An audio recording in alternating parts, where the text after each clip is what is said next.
3, 2, 1. Welcome to the David the Dog Trainer podcast, episode 141. And this is a wild evening episode. Yeah. It's 6:32 on a Sunday right now, and we gotta just grind it out here. Yeah. Yeah. I mean, we're gonna try to get right into stuff today. Yeah. Because we got some tilapia waiting for us downstairs, and yeah. So okay. So I think I mentioned in the last episode, I've just been there's a lot of, I've steered away from commenting on videos I've been seeing online and stuff like that for a while now. But there's just been some like miscellaneous videos that have been either sent to me or have just like shown up in my feed lately that are I just feel they need talked about. Yeah. So that's what we're gonna do today. We're gonna watch some videos. We're gonna talk about those videos. Try to not get too spicy about it, but who knows what'll happen. We're gonna start with this. Okay. So for anybody that, is on TikTok, on Instagram, all that kind of stuff, you may have been seeing some videos make their rounds over the last, couple days. I think this has been maybe 4 or 5 days. This has been going on now regarding a woman and a Belgian Malinois, and this Malinois just going ham on this woman, ripping her clothes apart. She's struggling. She's crying. There's just all these videos that have been going around from next gen ACS dog training. Now, I've avoided diving too deep into this story because I kind of wanted to talk about it a little bit on the podcast. Okay. And I don't know what my opinions on all of this quite are yet. We're going to watch the videos and we're going to kind of gather some opinions so we could discuss them, obviously. But in a nutshell, here's what's going on. So there's a Malinois that this woman hired this company to train. Yep. Right? There's a gazillion videos that this company has posted. I think, if you look at it, forget the pin videos, but 1, 2, 3, 4, 5, 6, 7, 8, 9, 10, 11, 12, 13, 14, 15 videos. The last 15 videos that this company has posted have been of this freaking dog. Yeah. Right? And these videos have been just getting some crazy traction. I mean, every single one of these is like over 250,000 views. This one's got 7.7 million views. This one's got 2.6 million views. This one's got 5.1 million views. I mean, it's bananas how viral these videos have gone over the last couple of days, right? So here's the dilemma. Right. So this company, Next Gen ACS Dog Training, is owned by this guy, Dylan Blau, who I don't know much about this guy. Okay. All I know is that we follow each other on Facebook. He comments on some of our stuff on Instagram every now and then. And I've seen this guy around because he's a big Grant Cardone fan, Mr. 10X, right? And just everything that he used to post, from years ago when I used to see his stuff on Facebook and everything was just like 10X this, 10X that. He's constantly starting new businesses of like, he had like the Blau agency and then We Are Dog Training, like 27. I mean, so somebody made a video talking about how this dude had like literally 25 different fucking businesses or something like that he started, right? And he charges through the fucking roof for his dog training. I mean, he charges for like 3 1-hour-long sessions, like $2,000 and stuff like that, and like it's just crazy, right? And the other wild thing about it, I think that a lot of people have had a hard time like giving him any sort of respect for, or the reason why they don't really give him a whole lot of respect for is because there's not a whole lot he has to show for himself as far as like him being a very credible dog trainer. I mean, there was videos done of him online of like, some really like crappy training, if you will, and people trying to expose him and on his different dog training businesses that he started. He has like a gazillion like 1-star reviews and stuff of people basically talking about how he charges out the ass and then doesn't do anything and then like is kind of an asshole about, when they try to like be like, yo dude, like, like, we're not where we're supposed to be. I gave you all this money. What's going on? Yeah, for sure. He's made posts in the past. Somebody made a post talking about how he said, if you know, if you don't put in the work with the training and then you expect that I'm going to give you your money back, like, good luck finding me because I live in an RV and don't have any addresses like linked to my like businesses and stuff like that. Just like he just kind of, again, I don't know the guy, but everything I've seen so far is very scummy. A little sketchy, right? So everybody's problem with this is that from the looks of this, he's basically just exploiting this woman at her absolute most insecure possible, you know, a place in time in this training process. And any of us who's worked with difficult dogs and worked with dogs who owners have very, very toxic relationships with know how emotional this stuff can be for owners sometimes. Yeah. It could really, really, really eat at them, right? And, you know, I don't know. We're going to watch some of the videos and we'll gather some of our opinions on it. So basically, that's in a nutshell what's going on. You've probably seen, you know, these videos making their rounds. So we're going to go through. We're going to watch these freaking videos, and then what we're going to do is we're going to put our input in on them, and we're going to kind of go from there. So let's go back to the Let's go back to the very first one. You ready? Yeah, I'm ready. Really, buddy? Hey! Don't bite your mom. Like, look at this. Her shirt is just ripped to fucking shreds. She's wrestling this dog, trying to obviously get this dog into a crate. She's clearly distressed. Yeah. Right? I would have had the tug. Yeah. Because he comes at you when you do this. So if you could give him the tug and then get him in, it wouldn't be as bad. But if you don't have the tug... And then, like he's just, like, giving his 2 cents from behind a fence. Yeah, what the fuck? Right? Like, hey, don't bite your mom, as the dog is, like, literally biting the fuck out of his mom. Like and here's the thing that kills me, right? So it says, first-time dog owners decided to get a Belgian Malinois. First off, it's not a Belgium, a Malinois. Yeah. Here's the truth people don't want you to see. Watch as this dog owner struggles to get her dog into the crate. We can't help her because it wants to eat us, so we had to talk her through how to do it. Comment, like, and share. Tag some friends. This story is wild. We documented the entire process of training. Want to see more? Okay, first off, we couldn't help it because it wants to eat us, so we had to talk her through how to do it. So the way you're talking her through how to do this is putting her in an extremely vulnerable position. Yeah. And two, basically how I read this is we're scared of the dog and we don't know how to handle a dog that wants to eat us, and we don't want to address that. So we're just going to stay nice and safe away from it and laugh and joke about how hard of a time this dog is giving this woman while providing zero actual assistance. Literally. And he is coming at you, and your arm becomes the tug during that bite. You got him, though. You could be Steve Irwin, the crocodile hunter. Right here, we got the world's deadliest dog. You got to wrestle it. It's alive. Keep rubbing that spray on. Okay. Yeah, look. You can't make this up. And nobody shows this. Nobody shows the reality of owning a Belgian Malinois. So, like, that's not the reality of owning a Belgian Malinois. No. Right? Like, obviously, this dog... Like, I'm not saying that he made this dog do that. That's not what I'm saying at all. Right? No. And I'm also not saying, like, she is just like, oh, my God, you're such a terrible owner, and that's the reason why. You know, like, this is such a hard dog, and you can't handle this dog, and that's why this dog is doing it. Like, obviously, things went wrong in the training process leading up to this, which is why the dog feels the need to do this. Exactly. Right? Or feels that it can get away with doing this. But, like, in the end of the day...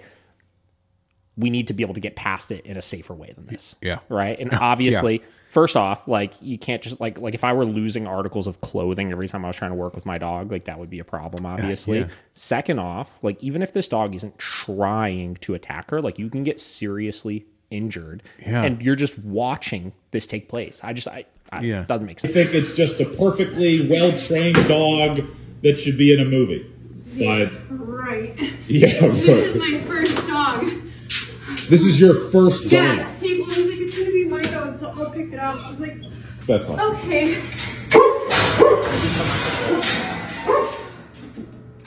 If that's locked, you're good. Yeah, I think it's good. Okay. Really, buddy? Okay, so that's video one. That was ridiculous, dude. Insane. Here's the next one. Perfect. Now kind of move it back and So she's playing tug. Playing tug of war. And if anything, just let go and give it to him. Good. Let him be. Leave him alone. Good. Good job. Yeah, good job. And also, like, what is this? You just said good 400 times. Like, Yeah. what are you telling him good for? That he's holding the tug? Probably, what probably he's saying good about is that he's holding the tug and not trying to bite her, right? This is where you get into this whole redirecting conversation. It drives me crazy when people talk about, like, oh, like, just redirect the dog onto a tug and it'll stop the biting. It's like, no, like, this dog needs to realize that it can't bite her. Exactly. Thank you for not biting your mom right now. Yeah. Good job, buddy. Yes. See, he's like, okay, this is normal. This is how I should be. I just need to hold a rope in my mouth. You have to carry that around with you like a kid carries his favorite stuffed animal. It's all right. You're going to grab the leash. And guess what's going to happen as soon as that? Look at that.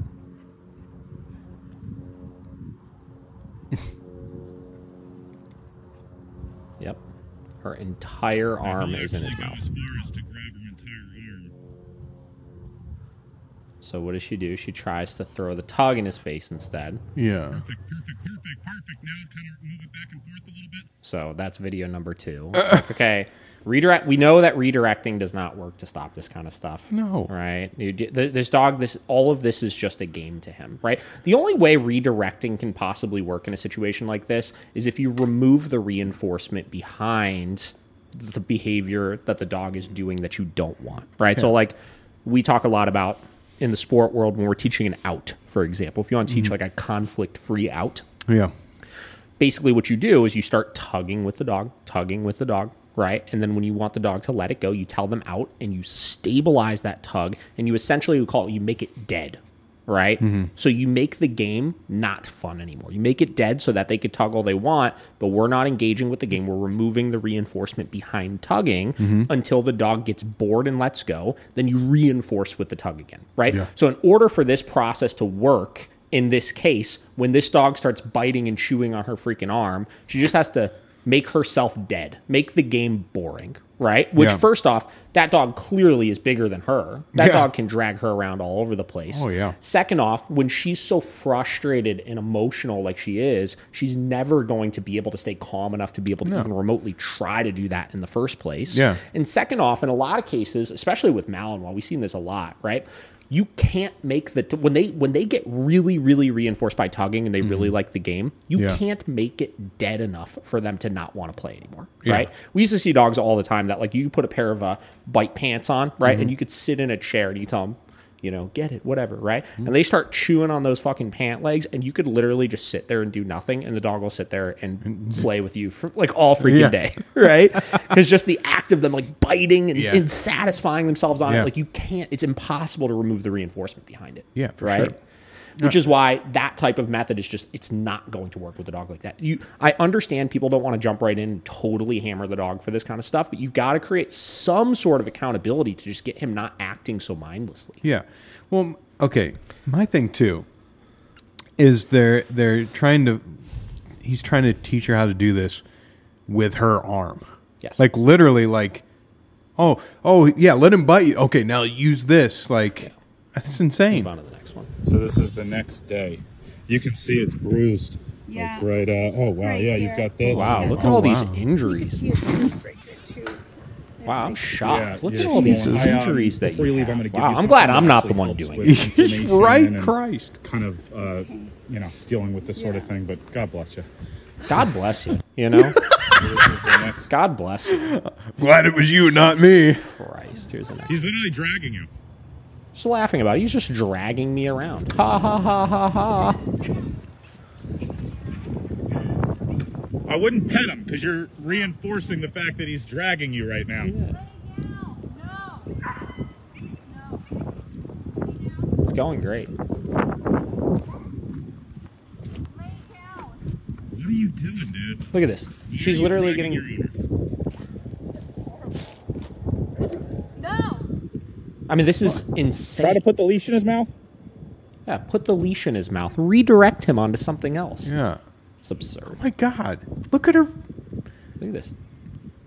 Look at her shirt already. He's just wagging his tail like a happy puppy. Like, this is my favorite thing to do.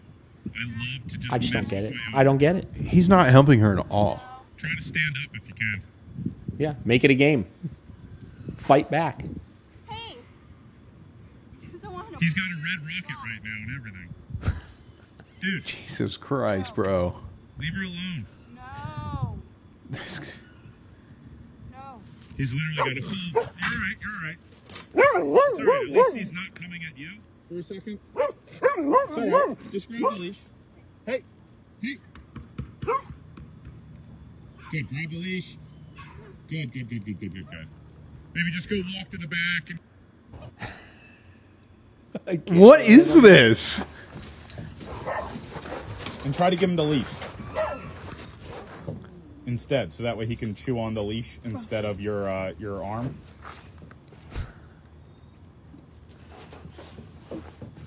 I know. You can see it's like he's like a really sweet baby.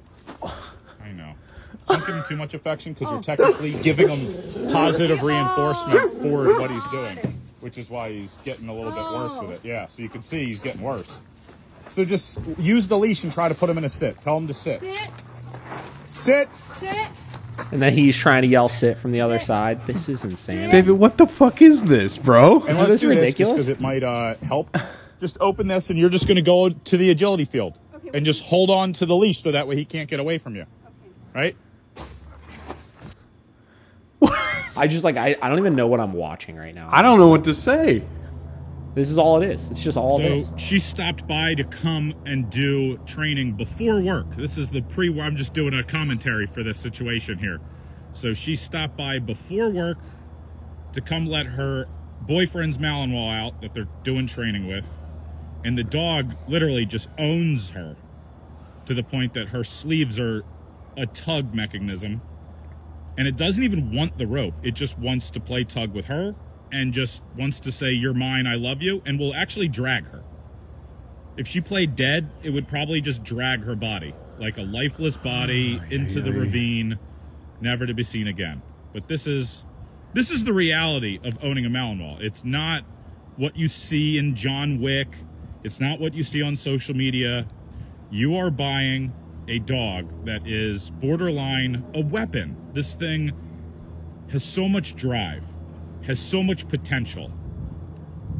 And if they're not trained young, they literally have no clue what to do with themselves. And because they need to hold something in their mouth, they will choose what they're going to hold. That's funny. This comment. If you are a trainer, why aren't you working with the dog? Put a muzzle on him. She's doing Help a the poor great woman. job. She seems to not know what Might- she's doing. Exactly. She has no idea what she's doing a doing. great job managing the situation. He doesn't know what he's doing. God damn. He just said she's it's a doing a lot. great job of managing the situation, meaning just letting. Oh my god! All right, we're gonna watch a couple more of these. Here we go. He goes, "I'm staring at Dylan right now." So we were hoping to do start with the boarding. Okay. I think that would be possible. Wow.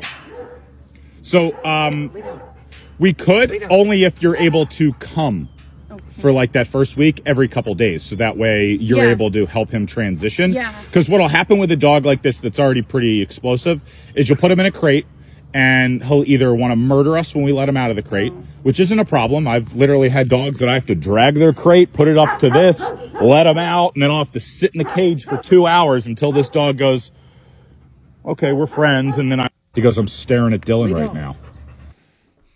That's not how you handle that, actually. Because I'm nervous, Mom. It's a lot of dogs.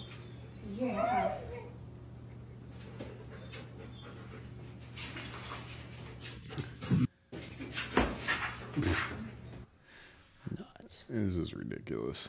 I mean, this is just nuts. Like, Yeah. we're not gonna watch all of these. There's just so many of them. Like every one of them is exactly the same, right? Yeah, and it's, And here's the thing that kills me, right? So, okay, 17, is that what I said? 17 different videos that there are here. yeah. Is there anything showing progress? Is my question. Okay, so So this lady has since come out and like basically said how like this guy like scammed her and it was like a big problem and stuff. And supposedly she left a 5-star review. So let's see what that review says. So tell me, do you want to... God. So it says, I'm going to read it. So, yeah, they posted this one day ago after she said. So they said, when we posted this series of stories, we made sure not to mention the dog's owner's name for her privacy. We were given permission. She knew that we were filming the entire time and would be sharing this on social media as educational videos. Nothing educational was posted. 0. You posted videos that you knew were going to be visually alarming that would get tons and tons of views, which you absolutely succeeded with that. Listen, man, like I've never had that many videos pop off that much on TikTok, obviously. But nothing was educational there. 0. So dog owners can see the risks of owning a Belgian Malinois. When the videos blew up and went viral, she said that her boyfriend was really pissed off that people were saying negative things about him, not showing up to the first 2 weeks and making his girlfriend deal with that. He didn't like that people were saying negative things about him in the comments, and she has now changed her story to make us sound like we didn't help her and weren't there for her when she needed someone to help her and her dog. Social media can be a crazy place as people lie and slander and gossip, and we do things for clout and fame. We posted these videos and film. These videos with the dog owner's permission so other people could see this and not go through what she had to go through. If we could prevent dog owners from adopting or rescuing this breed because they saw a cool video on social media, we believe we did a good job. Social media only shows perfect videos of this breed. They never show the reality that so many dog owners deal with, and we train hundreds of these dogs a year, all with behavioral issues. And the only reason they got the dog was because they saw a well-trained one on social media. We have a duty and responsibility to share the other side and truth everyone is afraid to show. It's disappointing that dog owners who own this breed only show the success and never the challenges, the frustrations, the difficulties, and the risks that they deal with daily. Okay. A lot of that I agree with. Yeah. I mean, listen, so like, I mean, this is like I haven't even read this review yet, which we're going to read in a second, but like a lot of that I agree with, right? Yes, that's a breed that a lot of people shouldn't get. I definitely don't think it's the large majority of these dogs that are acting as intensely as that one is, but yeah, they give owners a hard time if they're not actively training them. Yeah. Like to the fullest that they need to be trained to. Yeah. Right. And I do agree that a lot of people get these dogs because they see so many videos of perfectly trained ones online, right? So I do agree with a lot of that. But there was nothing educational about anything that was posted. No. And if I were an owner, right, and I took my dog to training, even if I had a great experience with you, if I saw you just blasting me all over social media like that, with no like anything other than like I'm just using these videos to get views and no like you said, he wants to show people that they could be helped, right? There was nothing shown that the dog progressed even. Yeah, none, 0. So like I don't know. Let's read. Well, and he said something about clout, dude. The ones that you posted were specifically for clout. That's crazy. And you know, it's different when like you're showing the process and then the after and like, but how he presented the videos, crazy. It was like exploiting his client. You know. Sorry. All right, so let's see what the review says. The review says, my boyfriend and I enrolled our 18-month-old Belgian Malinois for a 2-week boarding program. I didn't have control over our dog. He's very reactive and didn't do well on his leash. Not even 2 weeks into the training with the help of Dylan, I've noticed the difference. I'm able to take him out, control the leash without him reacting to every person or every dog we see. There were a lot of things I was doing wrong that I wasn't even aware of. I'm so thankful for his... Oh, Jesus. So tell me, do you... I'm so thankful for his help and all the patience he had with me and my Malinois. I would recommend Next Gen. So here's the crazy thing to me, right? I think I could find the video of what the woman said.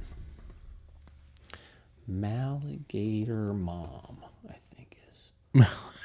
Maligator I don't Mom? think that's her, but yeah, it is. Here we go. So Maligator Mom is not this woman, but I wonder if she doesn't have it up on here.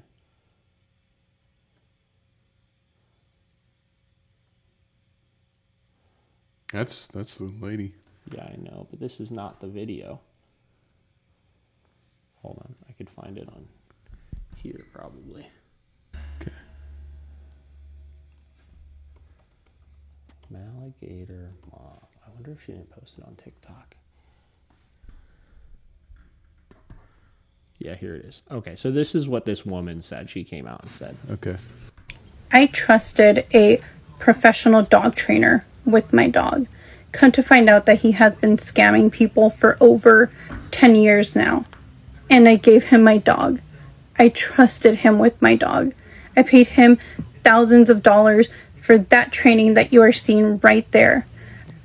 And now he is exploiting me all over social media for views and followers. I've asked him so many times to please take down the videos. I don't want to be all over the internet, but he refuses to. I did not give him any consent to post anything, but he still won't take down the videos.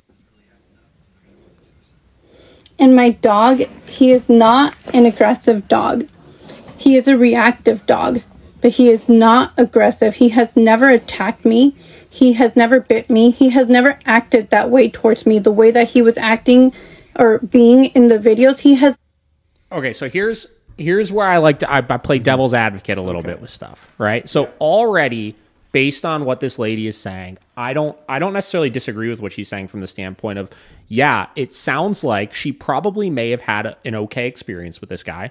She left him this review, and then suddenly she's getting blown up because accumulatively there's like 40 million people seeing videos of her just in her most vulnerable possible time. Yeah. And on top of that, in a lot of the videos, Dylan was like putting her boyfriend on blast. Like he didn't show up to the training and made his girlfriend deal with all this and stuff, which first off, you could think that all you want. Like I've definitely had clients before where I'm like, wow, like, you know, the husband or the boyfriend or whatever is like totally being a flake about the training and making like the wife do all of the work, right?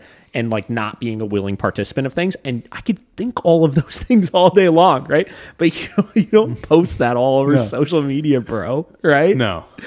And then on top of that, in the comment section, imagine if, listen, on the receiving end of it, as somebody who's had YouTube videos and TikTok videos and stuff like that blow up, where a bunch of people are like, fuck you, you're a piece of shit, you don't know what you're doing, blah, blah, blah. Like, just ruthless things in the comment section. I'm a dog. Like, I like kind of sign up for that. You know what I mean? Yeah, so, like, sure. I get it. And it still sucks sometimes, right? Now, imagine being an everyday dog owner and getting that times 1,000. Because I've never had a video blow up that fucking big where people are fucking ripping on me. You know what I mean? Yeah. Imagine that happening, and you had this, like, all right, pretty good experience. Let's just say she had a good experience with him, right? And then this happens. She sees how he's exploiting her like that. She says, oh, my God, this is brutal. I can't handle this. Will you please take that video down? Yeah. Right? And I'm sure, just based on how this guy portrays himself online, it wasn't a, let's get on the phone. Let's say, because, you know, having a video go viral is big. I mean, it does get you a ton of followers. 10x. Right? It's 10x is your followers, right? It does get you a ton of followers, and it does get you business from stuff like that, right? It is an important thing, having a video go viral, right? So I could understand not wanting to take down one of them, maybe not all 17, right? But like maybe I want to leave one of them up, right? Okay, let's hop on the phone. Let's talk about this. Let me explain. I'm totally empathetic to your situation, but this is why I don't want to take it down or whatever. And then at that point, if there's still some tension and they're still adamant on it, it's like, you got to kind of take it down. Yeah, bro. You know, like that is very unfair to her. Yeah. But I'm sure he was just like, no, fuck you. I'm not taking the video down. You told me I could post it. Yeah. Right? Yeah. So that's kind of what I'm hearing here. Never been like that with me.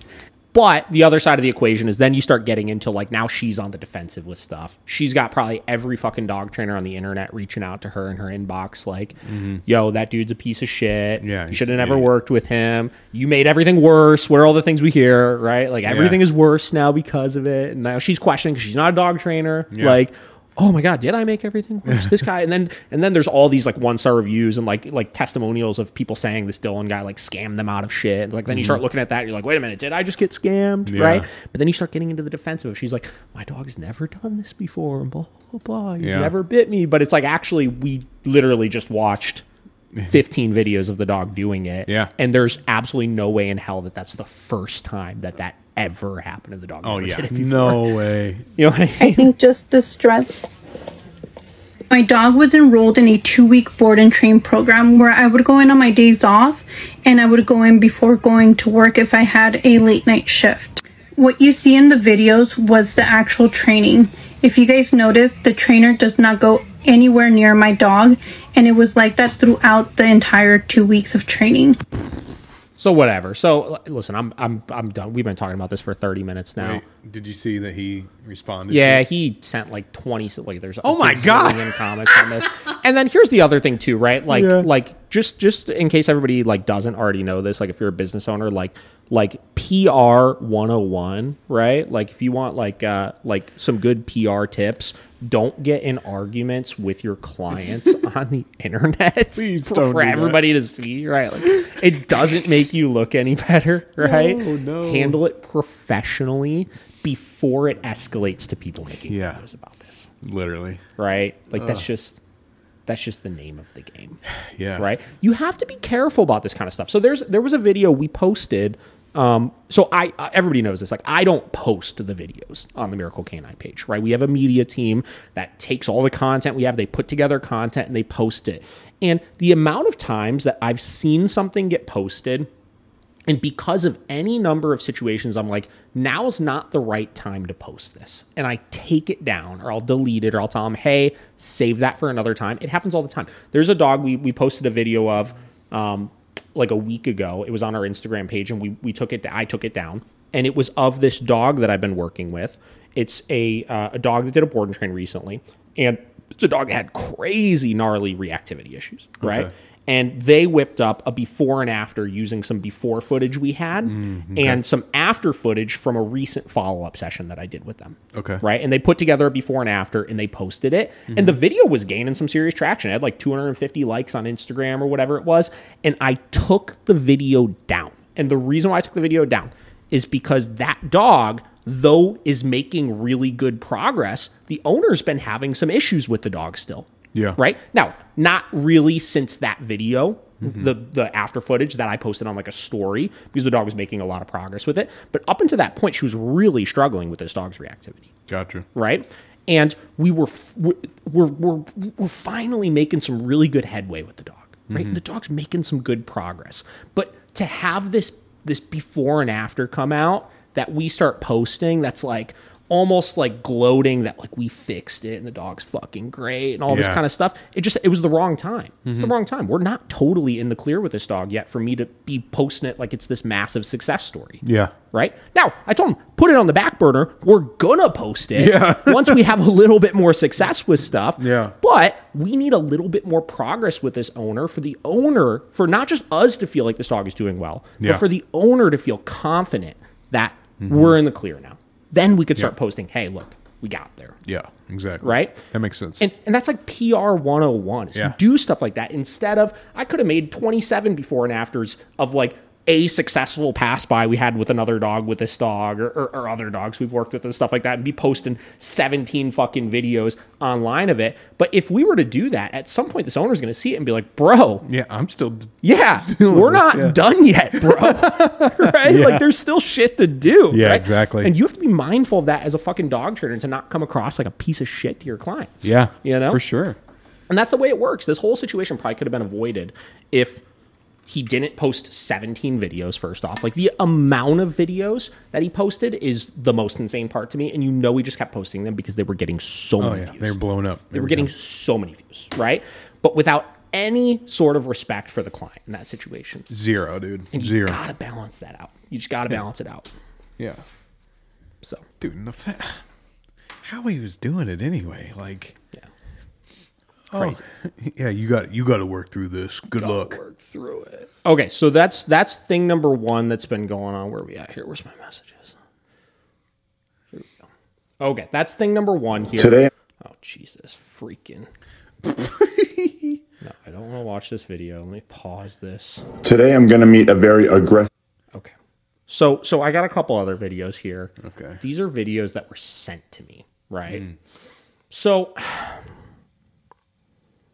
these are just videos that are like, sometimes in this social media game, we post things that just either don't make sense or aren't true, right? So let's to try to convey a point. So let's start with this one. Okay. This trainer, Pack Life LA, nothing against this individual. I've seen tons of videos of this trainer in the past. She's got a pretty good following online and stuff. And a lot of her videos that I've seen, I don't have an issue with, right? This video showed up in my feed and I watched it and I was just like, this, I just didn't like it. So we're going to talk about it. Okay. So let's watch it. Part 2 to show you guys what I mean. I am not a leash popping trainer. I just don't find it that valuable. So leash pops obviously are when you take the leash and you pop it as a correction.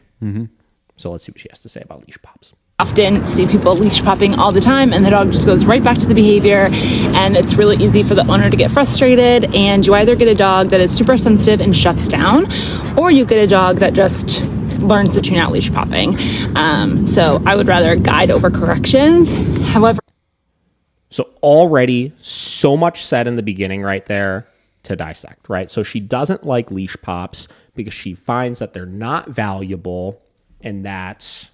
Some of you might think walking into a dog is a correction. Not on this one, you can't. Mother fricker. She doesn't like leash pops. She doesn't find them valuable. And something along the lines of, you know, that owners just pop and pop and pop, and they never get anywhere with it, and it causes everybody to be frustrated, right? So first off, let's start off with what is a leash. I hate when we talk about corrections as all these, like, act like they're all so different, right? So she's talking about corrections, leash pops, e-collar corrections, walking into the dog, guidance versus correction, stuff like that, right? Any correction we're using to try to stop a dog from doing something is positive punishment. And the rules of positive punishment are: 1, it has to be consistent, and 2, it has to be motivating, right?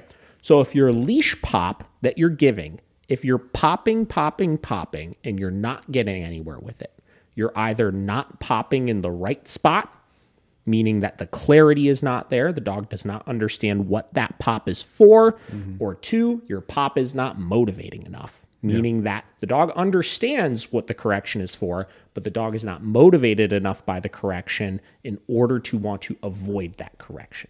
Now, every dog's sensitivity level or thing they're motivated by is going to change from dog to dog. So the next thing that she said in the video was that she either finds that some dogs are just hypersensitive to it and just shut down when they give the pop, or other dogs don't care about it and then you don't get anywhere with it. So let's say you have a sensitive dog that is shutting down when you leash pop them. There could be one of 2 issues. 1, if a dog is shutting down, meaning they're not doing the desired thing, they're not fixing themselves in the way that you want them to fix themselves, that is a sign that the dog doesn't understand what the correction is for, meaning you have a clarity issue, or you're taking your motivation to such an extreme level that the dog is trying to avoid at all costs a correction by just doing nothing, which gets back to the original one, meaning the dog doesn't understand what the correction is for. Because if they understood what the correction was for, you could give as motivating of a correction as you want, and the dog should fix themselves because they know what it is that we want them to do. So the more motivated they are to do it, the more they should do that thing we want them to do, right? Yeah. And then you get into the dogs that are too stubborn, that the pops don't work. There's definitely dogs that you could leash pop as hard as you want, and they don't care enough about that sensation in order to want to fix themselves. Assuming your clarity is good, that would just mean you're using the wrong type of correction, but that's not an issue with leash pops. That's just an individual dog issue. Yep. Right? So right off the rip, she's making it sound like the only 2 situations you'll find is you'll either shut the dog down with the leash pop, or you'll pop forever and ever and you'll never get anywhere with it, which is absolutely not the case. No. If you're using them correctly. Yeah. Which is the rule with anything, right? Yeah. So then she said she prefers guidance over corrections, right? This is where we get a little too fancy with the terminology sometimes, right?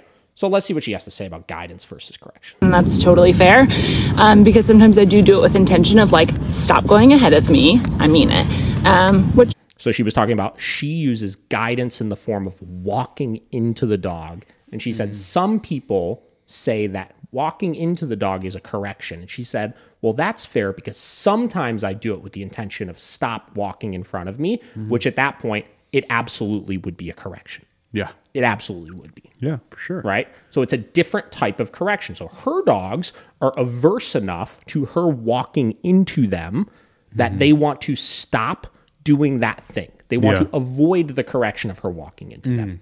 But it's still just a correction. And it's just an individual thing that dogs are motivated by. Yeah.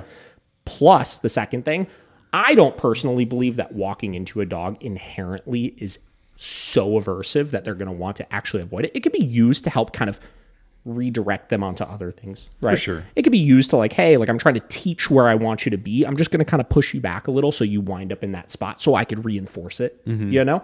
But inherently, there's not much that's super motivating about it.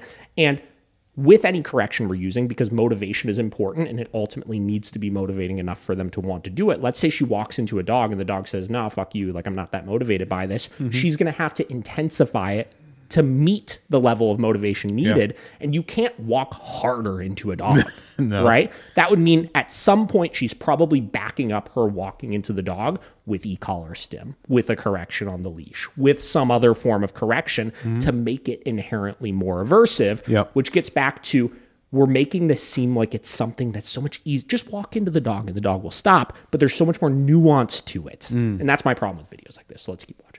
Yeah, could be a correction. So I kind of think of it as a boundary, but so it's not a correction, it's a boundary, right? So like we keep changing these words so much. Like, why can't we just call it a correction? Right. And if it's not a correction, so my first question would be, okay, explain the exact difference between a correction and a boundary then. She wouldn't be able to. Right? So a boundary to me is the line at which point you're not allowed to cross. And at that point, if you cross it, there is a correction for passing that boundary. Yeah. Which is walking into the dog. That's literally what a boundary is, which is walking into the dog. But walking into the dog would not be a boundary. That would be a way you're enforcing your boundaries that you've set. Which would be a correction. You know, whatever floats your boat. So let me show you with my pack. So she's going to demonstrate it, okay, which is fine. Jerry's going ahead. It doesn't. Now, if you watch what she's doing, she's snapping, then walking into them. So what is the snap? The snap is a mark. So she's using her snap to identify the mistake and then backing up the snap with the boundary. Yeah. I'm getting all fucked. See, this is the thing. I watch videos like this and I start getting all fucked. Yeah. There's so many different words. Yeah. Right. So the snap is the mark, right? The walking into the dog is the consequence. The snap is the mark. The walking into the dog is the consequence. Yeah. The correction. Right? No matter how many times I've walked my dogs, sometimes they're just filling themselves.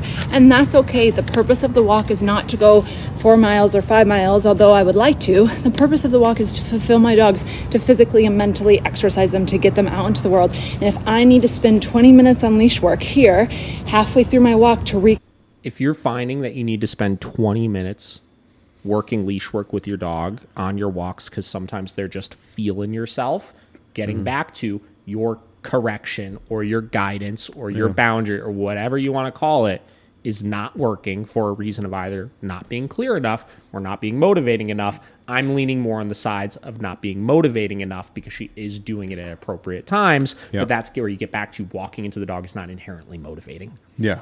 So you probably should be backing it up with some sort of more aversive sensation. Yeah.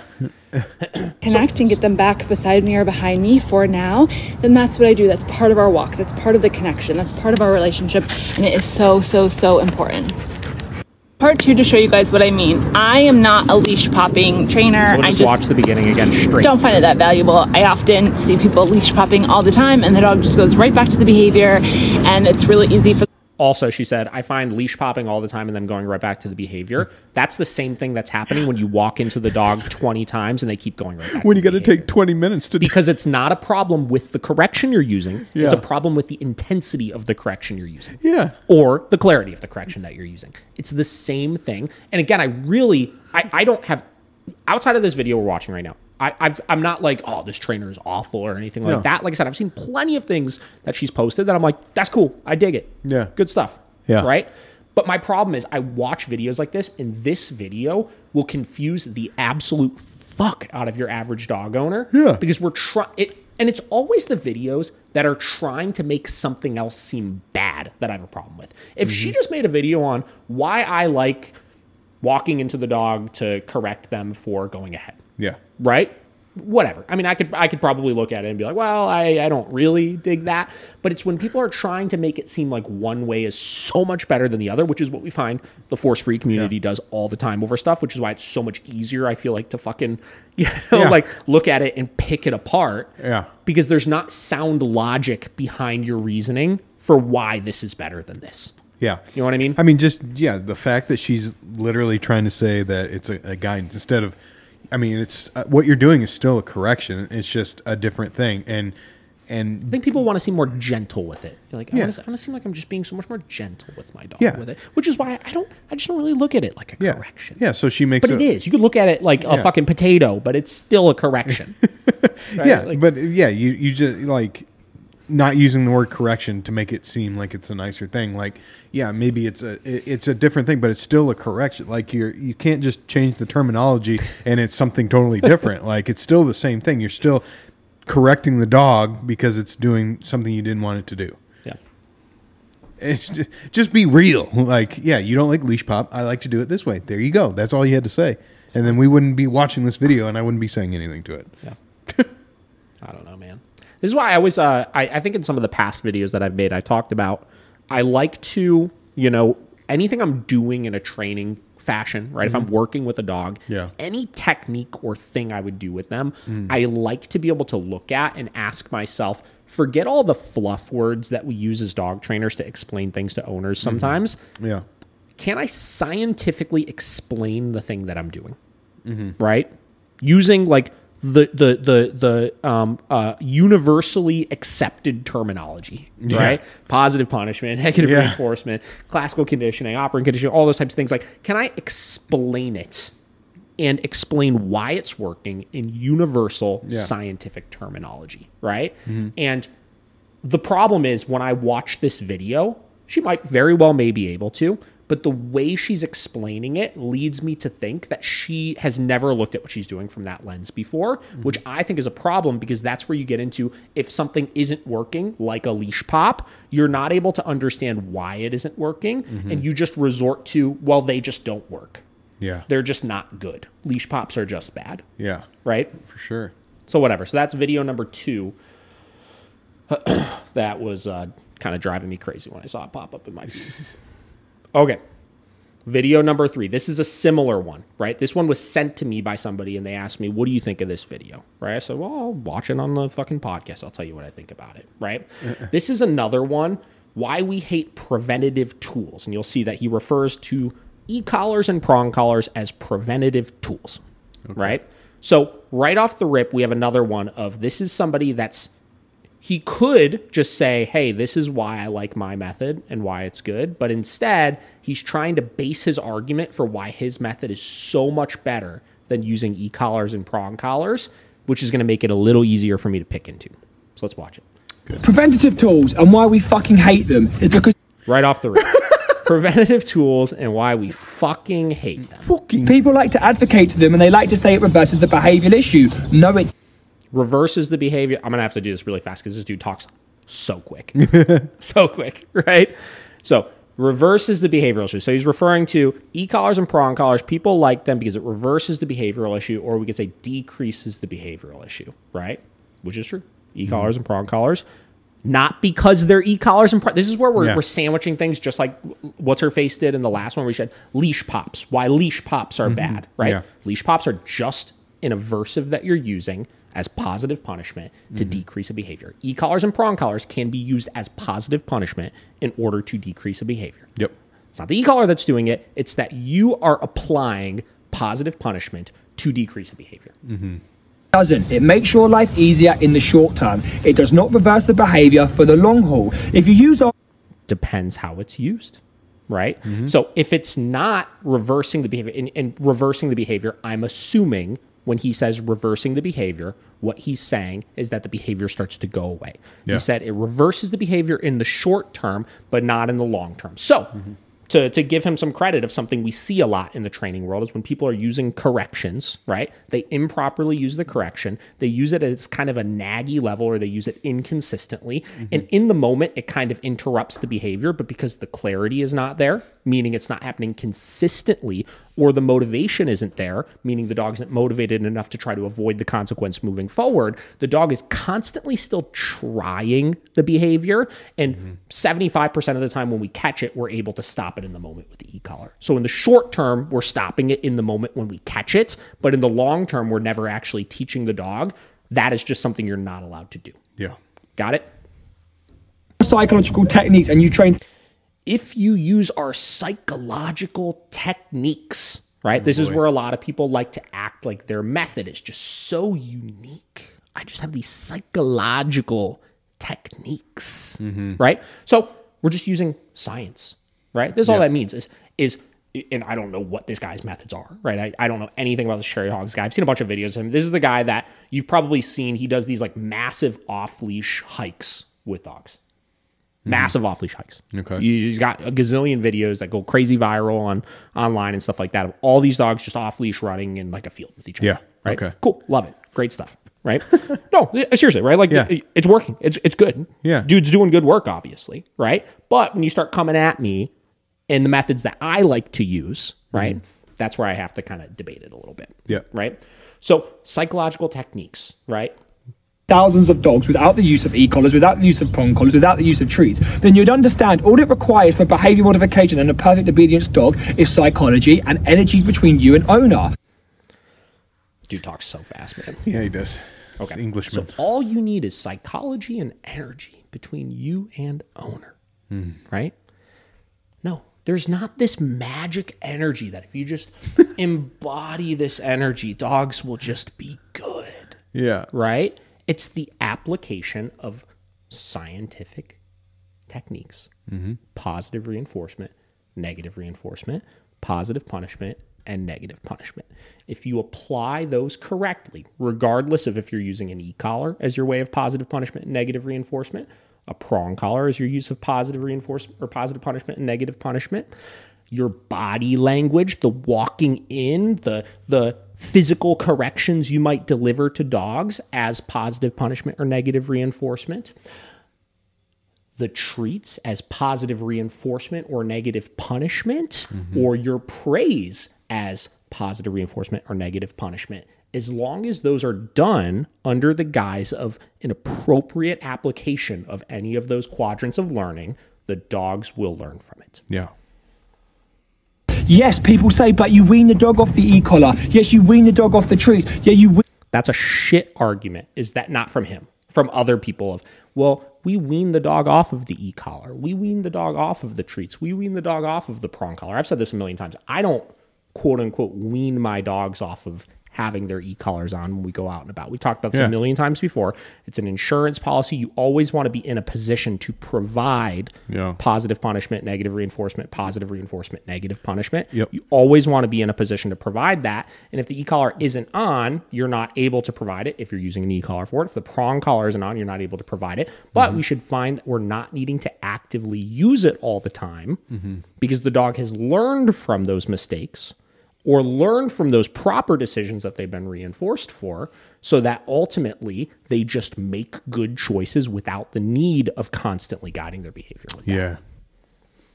But the same deal would apply if, like, let's say he's using physical corrections and he's using praise. Some form of the two, which if you're not using e-collars or prong collars, there has to be some sort of that you're doing, right? You can't fade that out either. The difference is it's always on your person because it's you, right? Yeah. Wean the dog off the prong collar. Well, we don't see too many individuals wean their dog off of it. But for those that say that statement, well, why do you need to use it then? Because our methods cut that bullshit out straight away. Psychological techniques always refer to that our mark works all the time. The reason why we don't like these preventative tools as well is everything that you're using takes the association away from the owner. That is a fair point of takes the association away from the owner, which in most ways that I see people using the tools, that would be accurate to some extent. Meaning, if you're just hitting the button, right, popping the leash, whatever it may be, they're just waiting until they feel that correction happen before making the mistake, which the association is always to the actual aversive that we're using, right? Yeah. But when we're using appropriate markers, right, we are creating an association of us providing these consequences regardless of what it is, right? Yeah. So if I tell one of my dogs no, because no has been conditioned in to mean e-collar correction, leash correction, physical correction, whatever it may be, 100% of the association of the dog needing to behave to avoid that consequence is on me, and the tool is just backing up what I'm already doing. Yeah. That's kind of like what I talked about with the walking into the dog thing, how at some point we have to up the intensity of walking into the dog if the dog is avoiding it or is not avoiding it. Yeah. So we would do that by pairing us walking into the dog with something more aversive. So I could walk into the dog, then stim, walk into the dog, then stim, walk into the dog, then pop, whatever, right? And at that point, through classical conditioning, I'm going to condition walking into the dog to be inherently just as powerful as those other things. Yeah. Everything when it comes to psychology and energy and relationship between owner and dog, it's all about the communication and the mark association and ignore. In turn, the communication. So if I use the... This is just like the other one, though. There's just like so much fluff word being thrown out there. Yeah. Right? There's so much fluff of they're making their method sound just so freaking fancy and just psychological and this and the mark association and blah, blah, blah. Yeah. Right? It's just like, it's too much. Yeah. It's too much.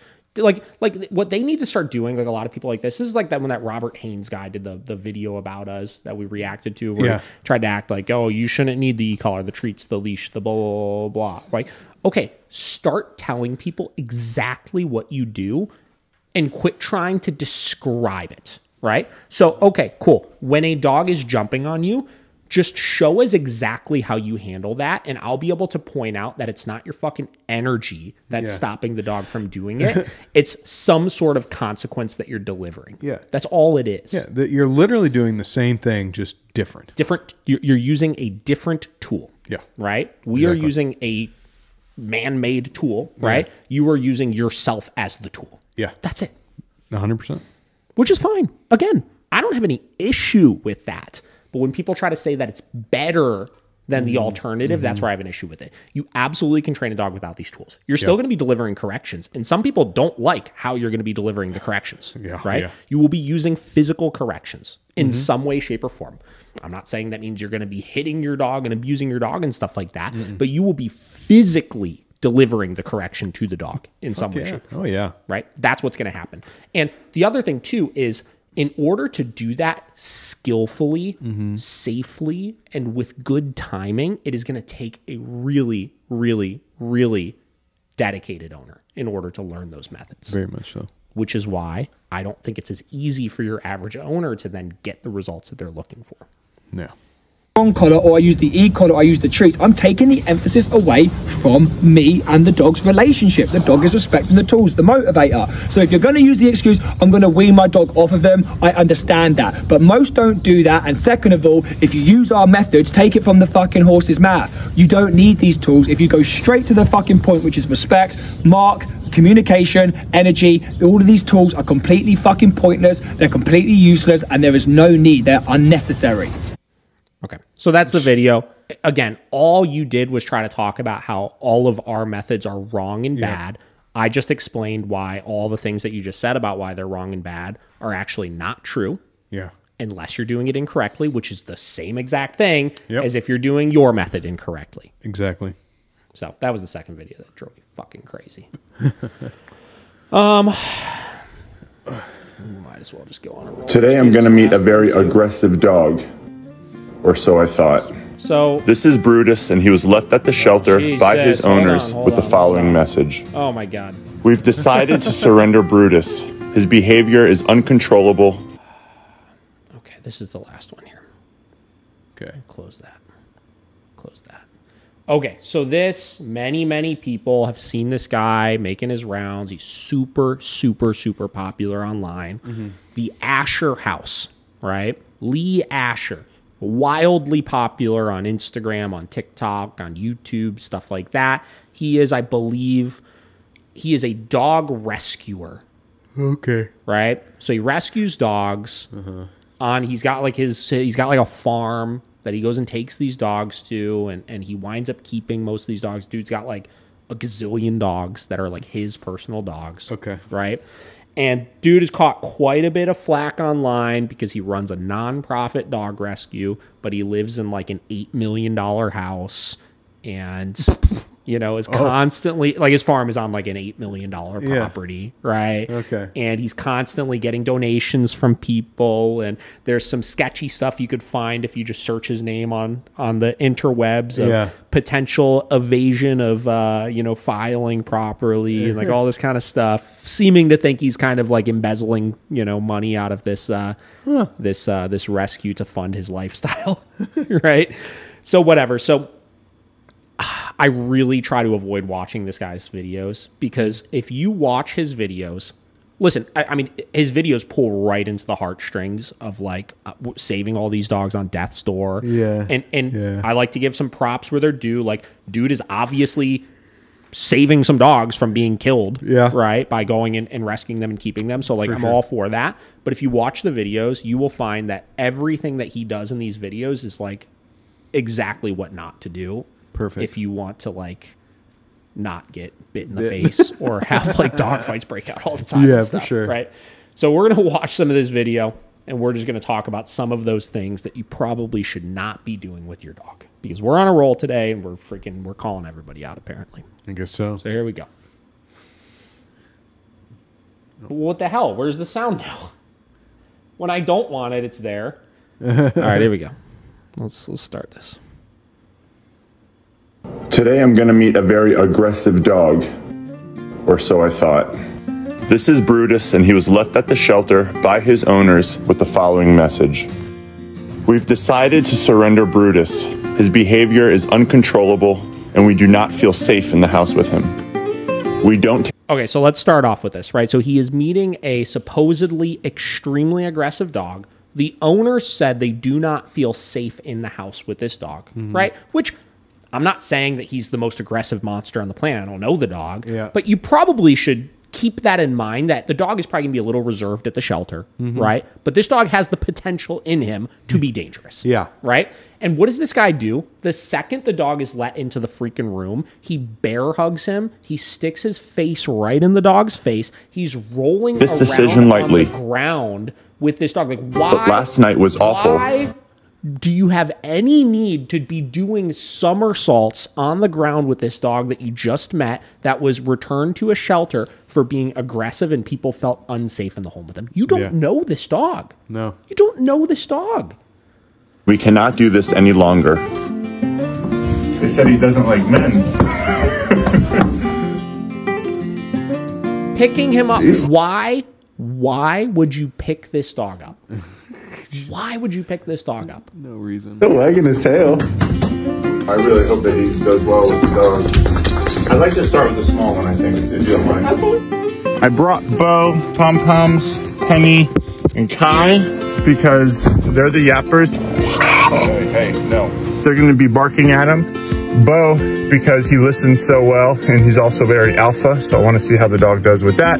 All right, guys, let's do it.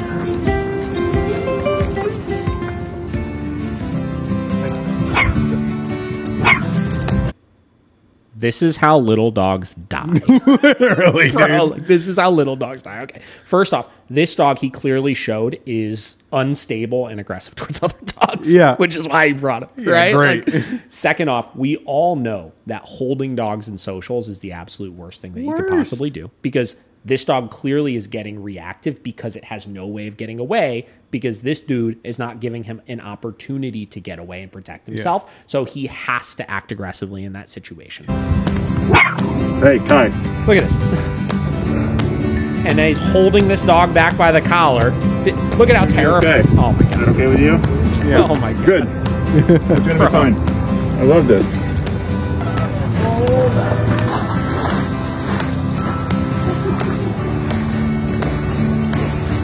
Let's let him go, if you don't mind. Yeah. This is exactly what we want. Okay. We're good. Let's do it. Hey, Brutus, you're welcome. It's our pleasure. It's our sincere pleasure. Besides Kai, it's our pleasure. We're happy to have you. I'm not keeping him. I'm not keeping him. I'm not keeping him. I'm not keeping him. I'm not keeping him. I can't wait to show you your new home. Temporary. Free at last. Free at last. We're here. Brutus, come on, bud. We'll go that way. Oh, shit. He immediately lets him out of the car into this group of just gazillions of dogs around him. Yes. Are we home, Brutus? Are we home? Come on, bud. Lily. Look at the size of this guy's head here. Look at his head. Wow.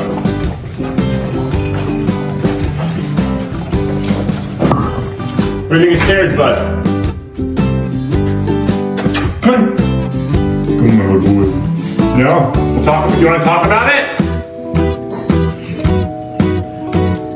Where's my apple? Good dinner, bud. How you doing, bud? Letting multiple dogs eat the same treat from each other. Come on! Come on, bud! Come on, bud! You got it! This is so cool. Day one. And they said he didn't like men. They said he didn't like men, huh? Day one. Not bad. Not bad.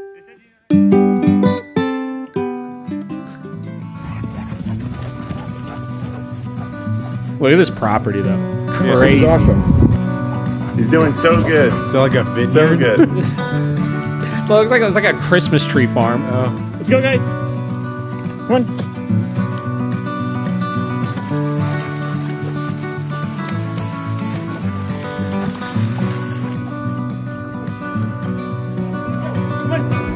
Come on. Good job out there. It's okay. Come on. Good boy. Hey, everyone. I just want to let you know. This is how, like, unbelievably huge pack brawls start. Literally, Look dude. At this. That we found Hooch his forever home. For We people found him a that are home. listening and not watching, he's sitting on the ground and there's like 8 very large dogs, all like licking his face at the same time, like trying to get like all over him.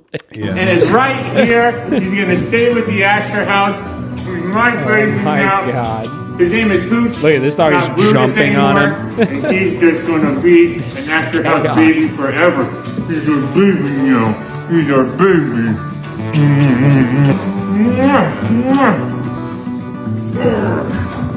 Oh my God. Look at this. Oh, Jesus Christ. Yeah, that was ridiculous. This is too late for this. Too late for this. Fucking ridiculous.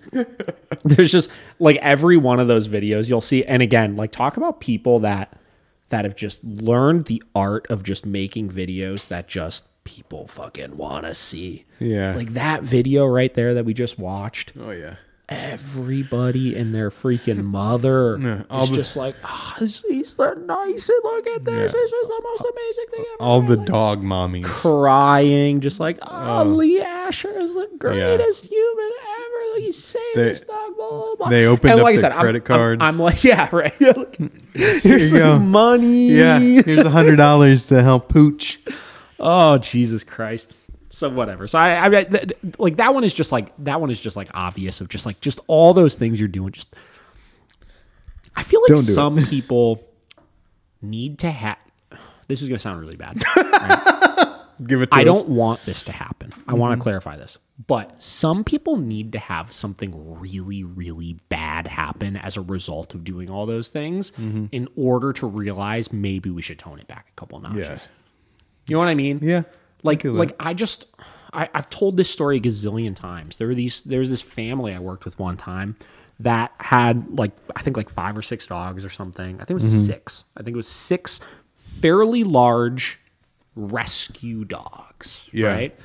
And they called me over their house because they had all these dogs for a long time, and they did all this kind of stuff, right? Yeah. And they called me because the dogs got in a really big fight with each other. And they told me when I got there, they're like, every night we go into the basement. They had a really big house. Go into the basement. They had this giant sectional, and all of the animals they'd have a giant cuddle party on this couch, watching movies every single night. That was their thing that they did.